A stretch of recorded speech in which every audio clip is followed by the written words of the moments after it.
Okay, so Hello, everybody. Welcome to another episode of the Thriving Adoptees podcast. Today, I'm delighted to be joined by Alice Diver, from Northern Ireland, and we had somebody on from Dublin. I don't know when we've had anybody on from Northern Ireland or not. So, a fellow adoptee. I'm saying this a lot at the moment. Trying to get more adoptees on the show, and we've got a real treat for you today, ladies and gentlemen. Alice, welcome to the show.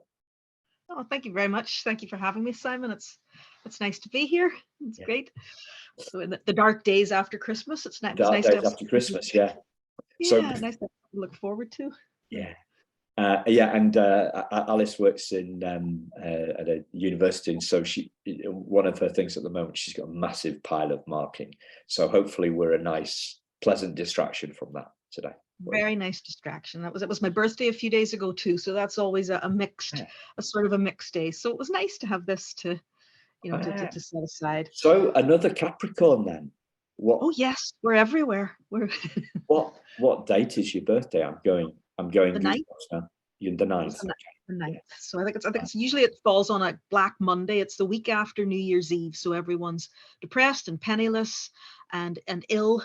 Yeah.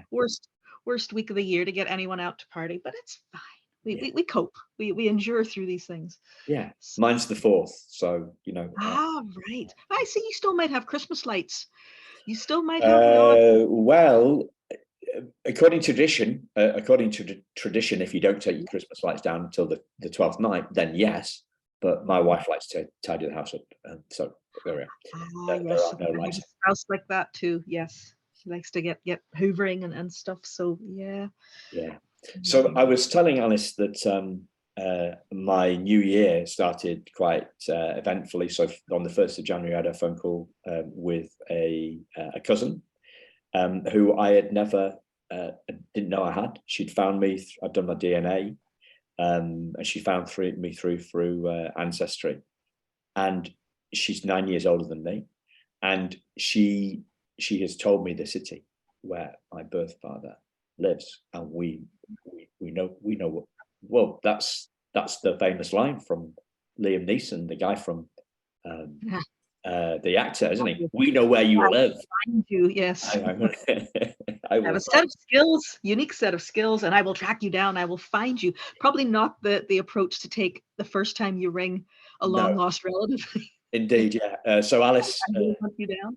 Yeah, Alice was suggesting perhaps a letter to him in the as a softer way. I'm not sure whether we've got his his address or not. I think we do. So I'm just umming and ahhing on that. This is a very roundabout way of saying that today we're going to be talking about navigating reunion, because this is something that Alice has a lot of experience in, and so we're going to be digging into her and exploring what she's learned, her insights. So as always on the Thriving Adoptee podcast, we try and make it about insights rather than story. The story kind of comes out, but what we're focusing on is the insights that we've had, in the hope that will catalyze some insights amongst the listeners, and that will make their lives easier, better. They will be healed. They will, I guess, have in the case of this conversation, they may have a smoother reunion. So you started by saying that there is no guidebook because everyone is different, but you do have some insights for us. I do. I mean, I've been in reunion now for about the last 6 years, shortly after my 50th birthday. And it was by no means an easy or quick pathway.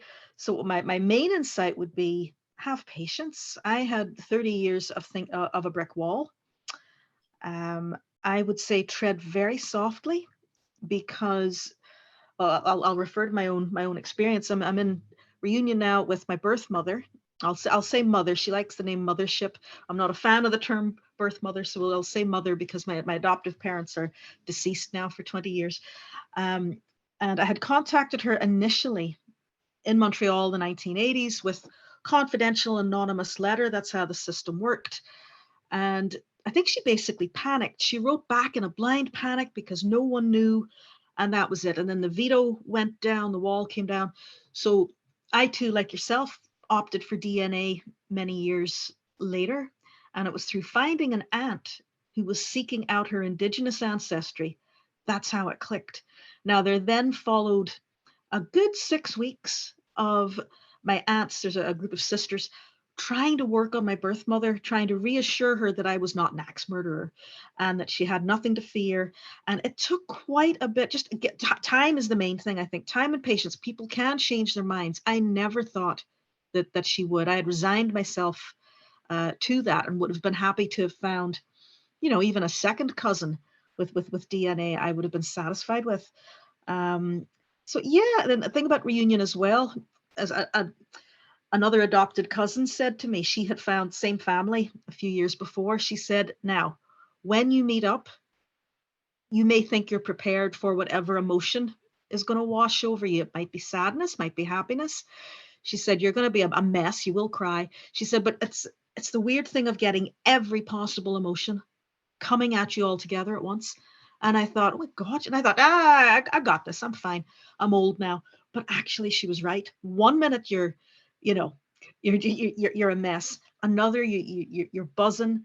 Then at times you're also angry because you think, wow, I like these people. We could have had, 50 years together, siblings and everything, could have shared life's, traumas and things. So you're angry at the system.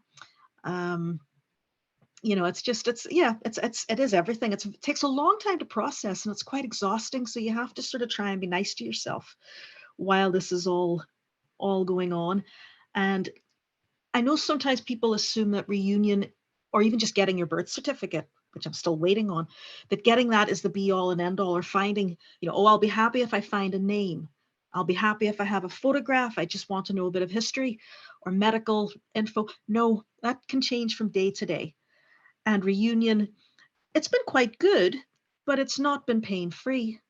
I would describe it as a success. I mean, we were just talking earlier this week on FaceTime because it was my birthday, and mothership said, "Ring me, ring your mother." I thought, I'm 56, okay, and it's nice. And we talk about ridiculous things, recipes, the weather, um, but yeah, and of other extended family who they're polite, but they're sort of they're cool, and I guess they're coping because I just this outsider, this mushroom who popped up one day into their lives, this sort of older, strange person.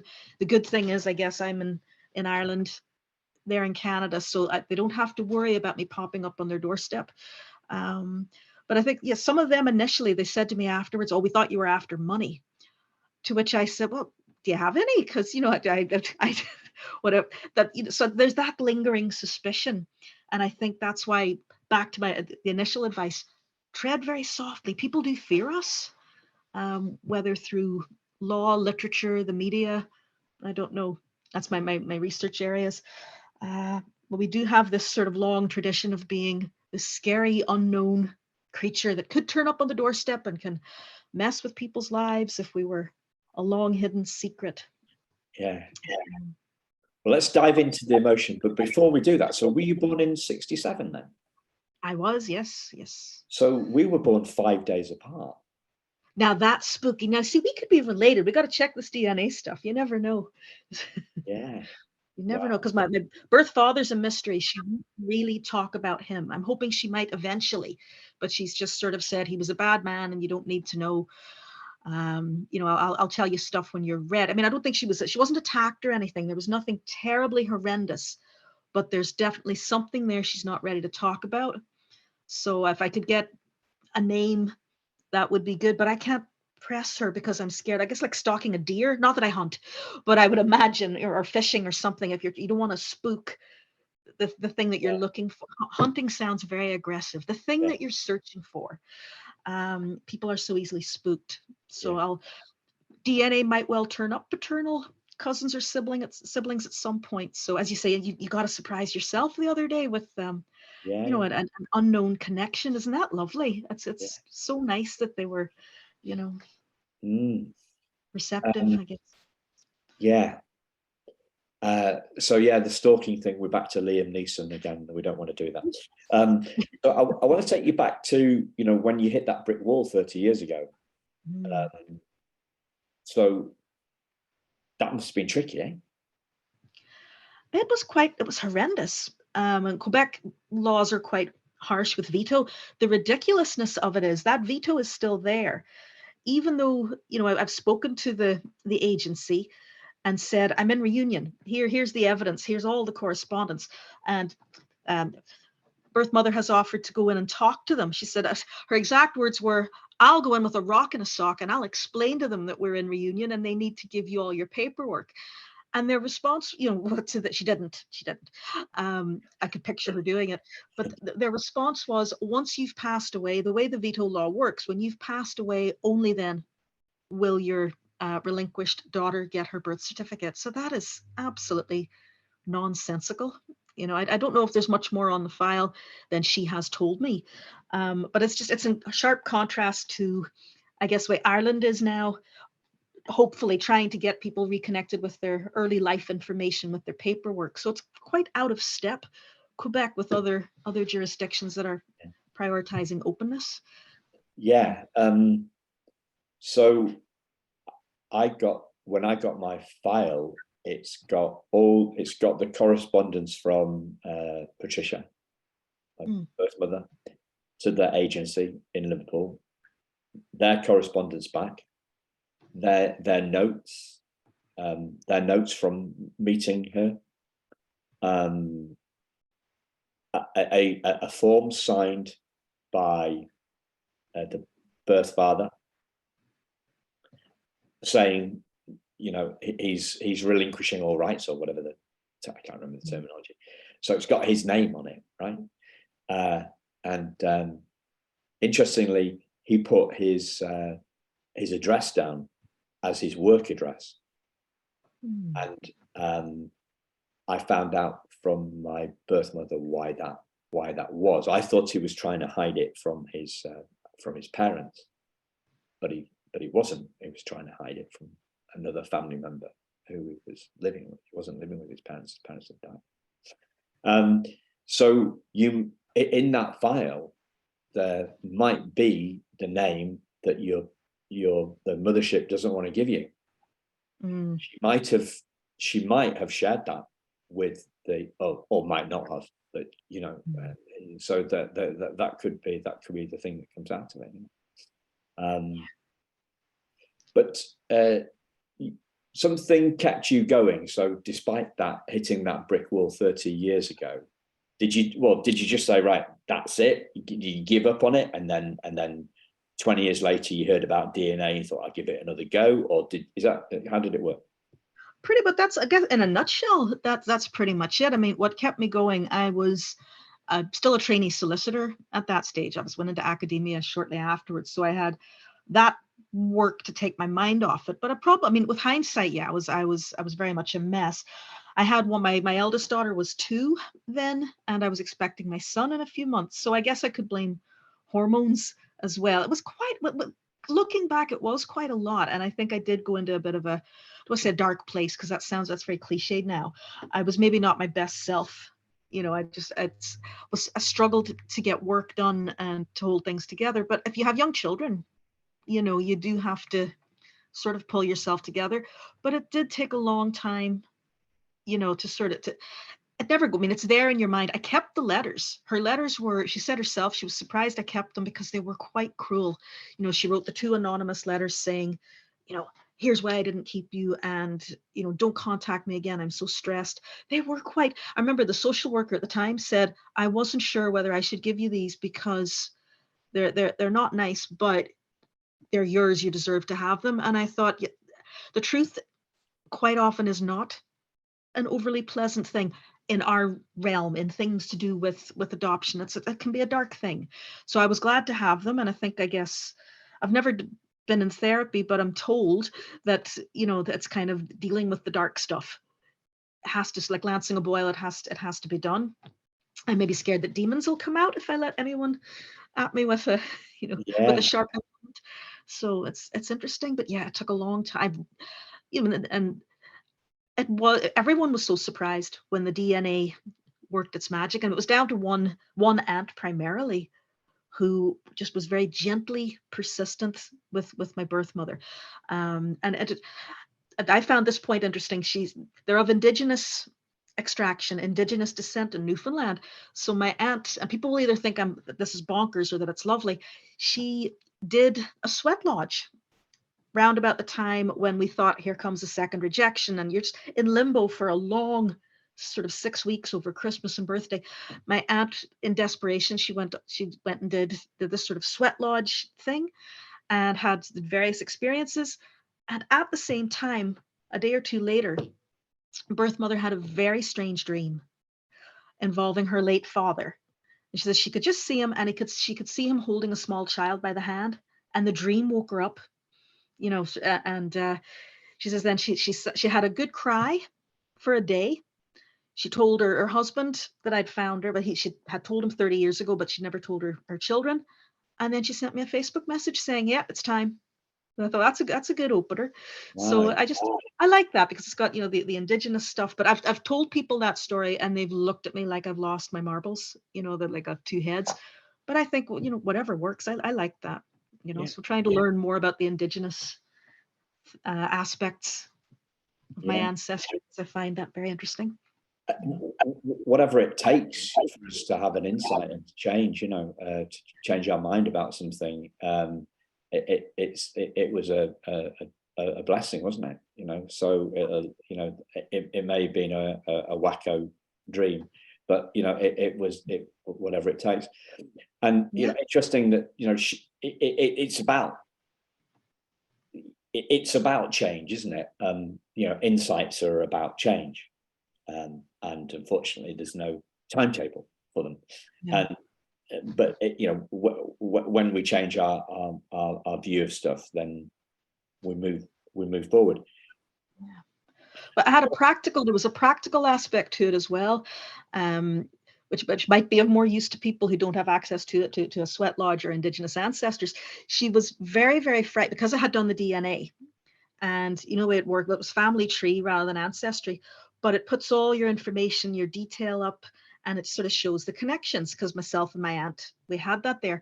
So birth mother was terrified that her children were going to find out that this was somewhere out. And she's quite good on the internet. She's nearly 80, but she's good on internet.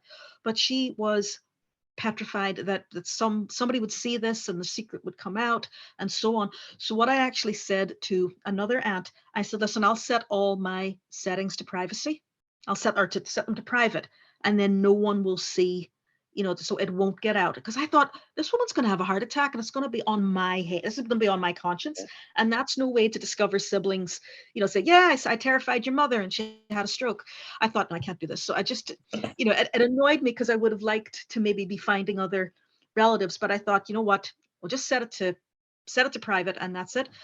And again, that a couple of days later, she said, well, that was actually a decent thing to do. And so in addition to the strange dream she had, that was a fact. So practical as well as mystical, I guess. Yeah, brilliant. Are they still set on private?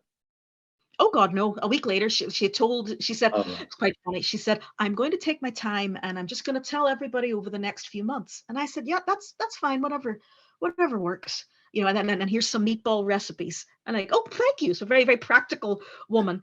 But within about 48 hours, she told her children, so and all her family. So and it was lovely. I was getting all these messages and phone calls for people sort of crying and saying, I'm your half brother. And I was like, oh, hi. So we talked about Doctor Who. You never know what you're going to bond over. It was just sort of random chats. And no, it was good. No, they are good people. I'm lucky because I know people that have been utterly rejected by siblings and relatives for whatever reason. So as I always say, that these people could have thrown rocks at me and they didn't. And I look quite like them, which is unusual. My husband's very freaked out by this. He's on, we've been married nearly 40 years. He says, and now you've all these people that look like you. They all have your eyes. You all have the same mannerisms. They can't quite. I don't know why. So yeah, it's been good. Not 100% easy. It's had its road bumps sort of here and there, but overall it's been good. So yeah, so patience, respecting privacy, Yeah. whatever works. The, Um, the other thing that you mentioned a couple of minutes ago is the fact that obviously your birth mother, your mother changed her mind.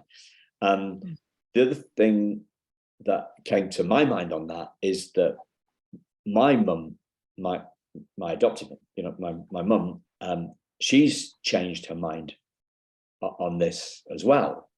So something came up. I won't go into detail because it's not about me, but something came up, and my mum was quite, yeah, angry about the search, and she's not that any. She's not that anymore. Um, she's not angry about it. So if you're an adoptee listening, it's not only that our birth mums whose minds changed, it's our adopted mums' minds change as well. yeah. Uh, Mhm. so people sometimes mellow, I guess, uh, as they get older, or they realize something that's important, or Mm. they are, like in your case, it's been your aunt has smoothed it over and Yeah. reassured her. You've reassured on the DNA stuff. So it's kid gloves, as you say, going, Yeah. uh, Mhm. treading. What did you say? Treading softly. Tread softly, and it's a good point you make too about the adoptive parents' feelings. You know, because I get their perspective. Mine, I guess I maybe took the coward's way out. I didn't tell them when I was searching back in my 20s. I just didn't, because they would have been so hurt. They always said, "Wait till we're dead." They were cheerful like that. They always said, "You can search whenever you want, just make sure we're dead." Cheers, okay. Yeah. And then, as I say, they've been passed away. Had this reunion been happening 20 years ago, if they'd still been alive, I honestly don't think I could have told them about it, because they were, but human nature, they saw me as theirs, so they were quite jealous. And even when we discovered I was deaf in my 20s, I remember mum saying, "We were told there was nothing wrong with you," and she was angry nearly at me for saying, "Well, I've been diagnosed with deafness." It was nearly like, "You are not a faulty toaster. We were told you were perfect." And I thought, oh well, like, no pressure. So she was very, very angry, and I thought, well, I'm sorry, I'm deaf. Well, as far as I could hear, she seemed angry. But then a week later, they were saying, "Would you like us to lend you some money for hearing aids?" So Yeah. it's a very mixed, like the whole thing. There's We're complicated creatures, Yeah, us adopting. complicated and totally illogical, aren't we? Absolutely, it's This stuff is totally unpredictable. illogical. I'm going through It, some stuff at the moment, and it's totally nothing to do with adoption, but it's family stuff, and it's totally and utterly um, illogical, and how I've seen families fall apart and grandchildren be used in the war between these are just friends of mine, nothing to do with adoption, but families fall apart after difficult circumstances, financial or death, and they seem so together, and then they fall apart. So a friend of mine, or a friend of a friend, fell out with his dad over money, and then his parents went into a restaurant where his daughter, their granddaughter, was serving, and she greeted them, took them to the table, went off to say, "I'll get some menus for you." And when she came back with the menus, they'd gone. So that's grandparents being unable to face Yeah. their own granddaughter, there's some very, very weird stuff goes on, and it isn't in. We don't have adoptive families don't have the monopoly on this. Oh Weird. yeah, that's true.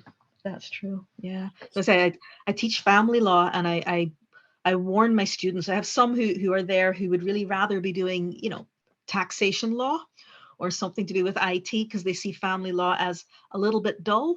And I point out to them, oh no, welcome to the Hunger Games.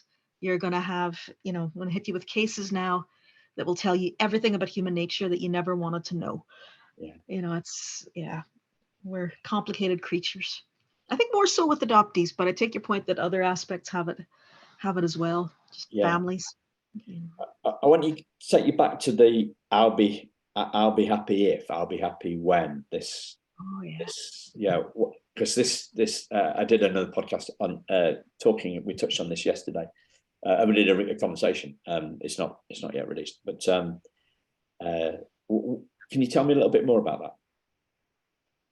Oh, the bit, I'm trying to think, what did I say about being You talked happy about to, I'll be happy. It was this iteration. I'll be happy when I get the name. I'll be happy to get the oh birth yeah. certificate. I mean, that stuff.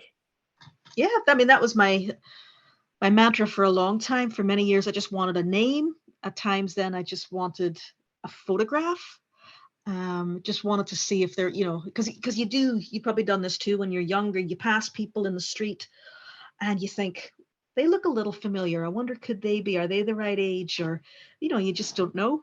And then when the internet comes along and you're talking to people, and it's not that you're checking out, their details, but now and again you'll encounter someone who's like, "Oh, I'm from Montreal," and you think, right? Oh, maybe you never know. You could be passing a relative in the street. Um, but yeah, and then it sort of expands a little. So I used to think I'd be happy with a name, and then I thought I think maybe just having my own children, and they tend to look more like their father. My kids, I think, I've got one daughter looks like me, but the others are more like him. And then you think, oh, I'd like a picture. Then you want family history. So we're greedy, I guess. The more you get, the sort of maybe more you want. And now I've got on the maternal line, I've got photographs going back, many generations, and I've got all the information about the indigenous stuff and loads of cousins, and it is lovely. It is very nice. I could say I still want more. I would now like to try and find the paternal line and see what's up with that. Yeah. But I no longer have this great sort of, you know, burning angst or whatever. I no longer have the kind of, oh, I'm never going to find them. I've just gotten old. So I'm more mellow. If they turn up, they turn up. And if they don't, I can live with it. My kids have said, you seem a lot more, they wouldn't say happy because I'm not of a sunny disposition, but they've said, you seem a lot less grumpy since you found your half siblings and your people. And I said, how dare you? I'm not grumpy, but I know what they mean. I'm less triggered because like I'm sure you found this too. Once you see it, adoptions everywhere. And it can, on TV, sometimes it's a punchline, sometimes it's a soap opera. And I used to have to switch off. It's quite a good program. Who do you think you are? Yeah. And husband's very into this. Oh, this is a great episode. And I was very begrudging. I would think, yeah, it's good for them because they can find their family tree. Um, but I can watch it, but it's just a bit too triggery. It makes me sad and it makes me jealous. Now I can watch it, and I even will say, my family's more interesting. My people have sweat lodges. My people hunt moose. I can watch it and sort of, I'm not as triggered. But yeah, for a while there, EastEnders used to seem to have every Christmas somebody was not somebody's mother or was somebody's father, or it's just it wears you down after a while when you think we shouldn't be the stuff of soap opera. And I still get annoyed when there's cheap jokes made at, oh, are you adopted? You must be adopted. That just, it's everywhere. It's in sci-fi, it's in the Avengers movies, even Dairy Girls, which I like. There was a couple of lines that were quite questionable, and I thought, right. And my kids will turn to me and go, don't start. We heard it. We know what you're gonna say. And I'm just like, but when will they stop with the cheap jibes? So that's the hill I will die on. That's the Yeah. yeah. Yeah. I went way off on a tangent there. Sorry, No, you that's asked great. me That's something great. sensible and I went off on a Like you You seem to have a very sunny disposition to me. Are you just in a good mood? Are you normally grumpier Oh, than? you're good to me on a good day, because I did marking essays this morning. So this is Yeah. happy hour. Okay. This is great. This is a day out now. Yeah. Okay. Chatting to a sensible human. This is great. Yeah. I'll be in a bad mood again by tomorrow, though. Don't worry. But the humour is great, though, isn't it? I mean, Derry Girls is a great bit of telly. Great bit of telly. I love it. And I love your humour. Did you like? I don't know how many people see my stuff on Facebook and stuff like that. I don't even if we're connected on Facebook. I can't remember. But We are. we are, yeah, cool. Did you see? I came up with. I was talking to an Aussie adoptee a few weeks ago, and she came up with this, this ominous line. The body keeps the score. That Oh, is a bit yes. Liam. It's a bit Liam Neeson, isn't it? It is. It's a book as well. It's a therapy book. It's a book. Yeah, that's what I mean. Yeah, that's the title of the Yeah. book. The body keeps the score, and it's like I was just. I'm not a particularly big football fan, but football came into my head, right? I just started laughing. I think that's football, and then I was thinking about this, and I came up with a line, and it was Trauma 1, Adoptees United 4. So that's the score, and how many people are laughing at trauma? If we I don't know whether they have this in the States or not, or whether it's just a UK thing. People say you have to laugh or else you cry, don't you? Yeah. And I one of my main first kind of mentors in the feeling space, the headspace, because I've done a little bit of therapy, but a lot of exploration of this stuff. One of his lines. So he started off his work. He didn't do very well at school. He started off life as a working life as a hod carrier. So the guys that carry the bricks up for the bricklayers to lay, and a labourer, and he's a great guy. Anyway, he from there somehow he became a very rich guy, and then lost it all. And he lost his business, he lost his wife, he lost his house, he lost everything. And he talks about committing suicide and having a plan. And he says, and for those of you who are wondering, I didn't go through with it. And there's this massive relief. This is a public speaker guy. There's this massive relief, and all the audience laugh because he's taken us down a dark hole, and then suddenly the punchline is humor, and it's a great way. It's a great way to diffuse it, as you've been doing with some of the stuff you've been sharing. But nobody does it. We have these titles: the primal wound, the body keeps the score. It's all very dark, very ominous, very scary. The body keeps the score. I'm thinking, I always go to the metaphor that always comes into my mind when I hear the body keeps the score is like murder in the dark, that kid's game. And you enter a dark room and somebody's the murderer, and they're not supposed to, lads are playing it. You're supposed to tap somebody else on the shoulder, but it's lads playing. They hit you, or it gets a bit out of hand. But yeah, you're in the dark and you're waiting for somebody to pounce on you, and that's scary, and that's what comes to my mind when I think of the body keeps the score. So the body keeps the score. Deep within you, there is this monster, and it's going to come out and it's going to be triggered by something on EastEnders, and it's going to come out and it's going to make you feel bad, and it's pretty scary stuff, isn't it?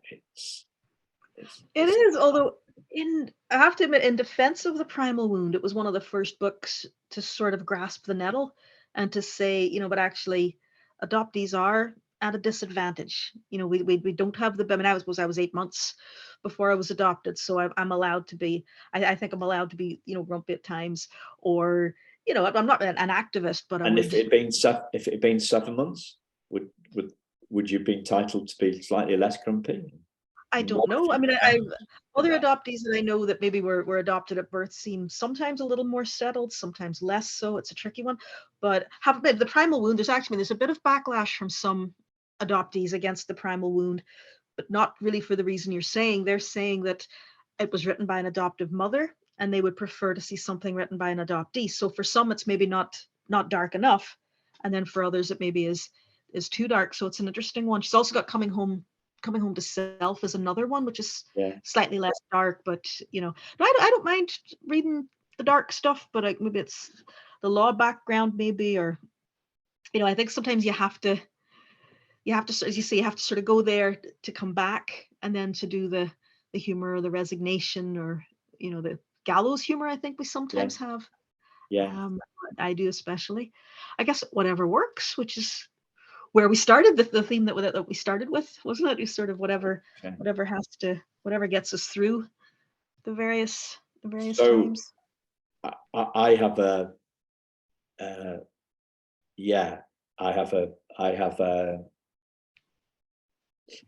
fascination with the Primal Wound, and I explore it all the time. I did a webinar on it last week, so I'll put a link in the show notes for anybody that hasn't seen that Primal Wound, because we talked about it for just over an hour, and we can't really do it justice here.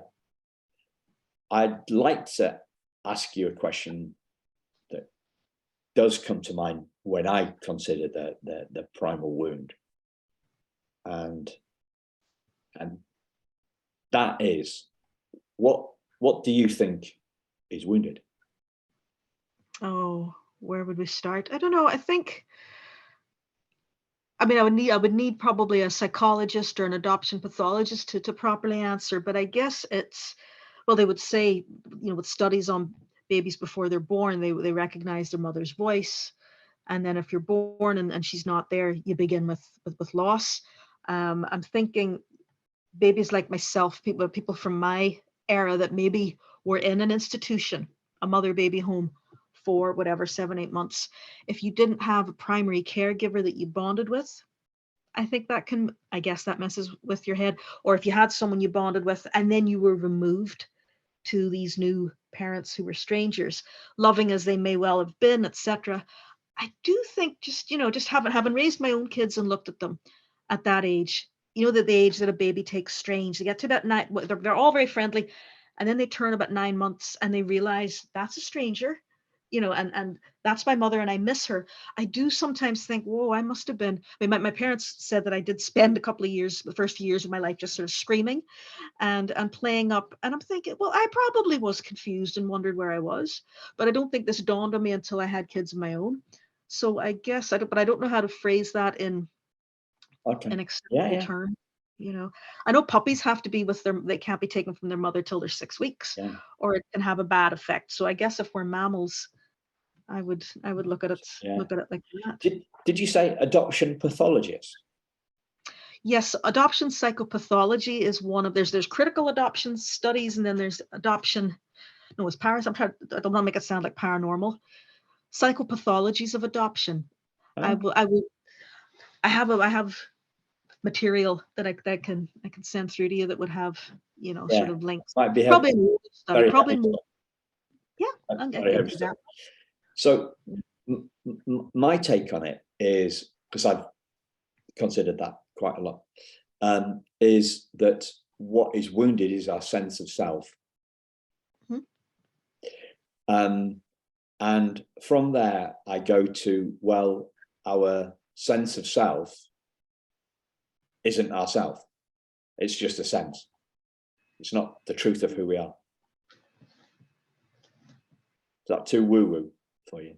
No, that makes sense. I mean, because there's obviously we're made up of, sort of the intellectual aspects of us, the bits of us that can think. But I guess as babies, before you're really starting to think, we are, I don't want to say blobs, but we're more guided by the physical. Yeah. So I would imagine, I don't think it does you any good to be, not, with your people from day one. That's not to say that birth families cannot be incredibly harmful or abusive, or murderous towards their children, such as human nature and such as humanity. But I do think you're at a bit of a disadvantage as an adoptee, and that's, just my own sort of taking it.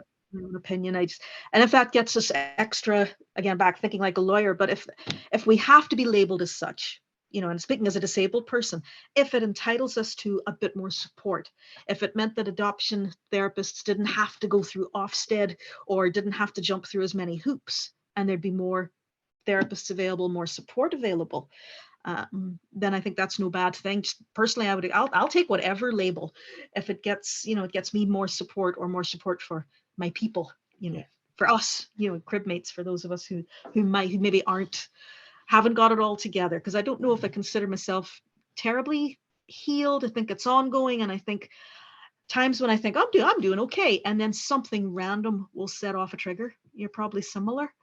I know other adoptees are a bit like this. You think, this is all good, and just from nowhere, something random will bring back the fear.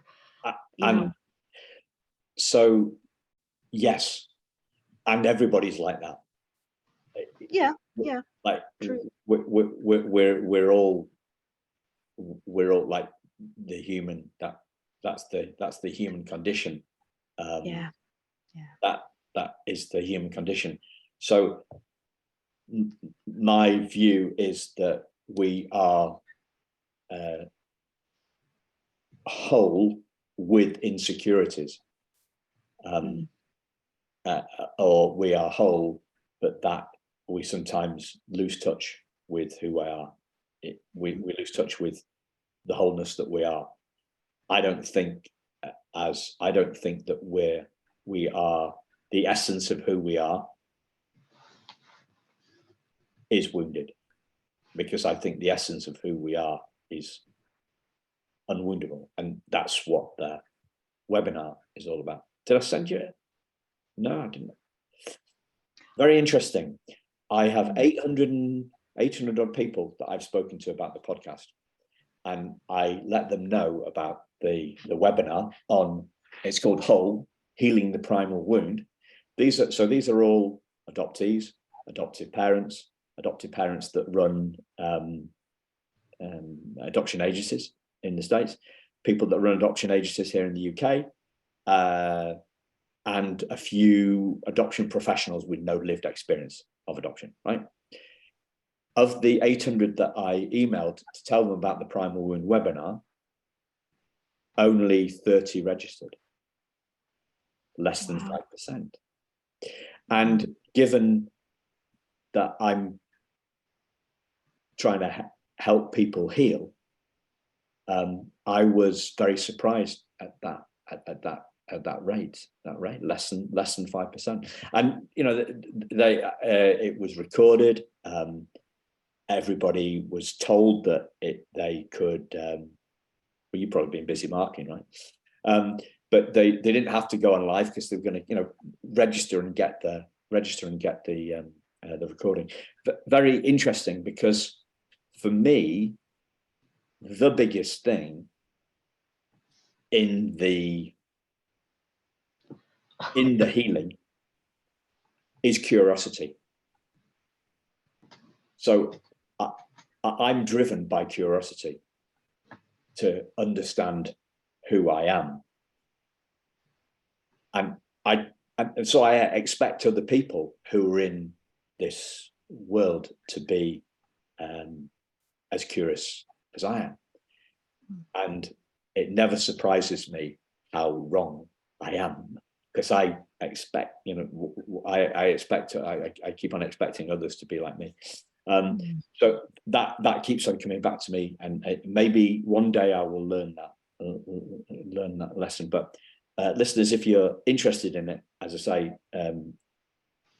I do an hour. I think it's 75 minutes. A webinar in the show notes, and we go deep on what the primal wound is, and my exploration that I've done over the last 14 minutes. So,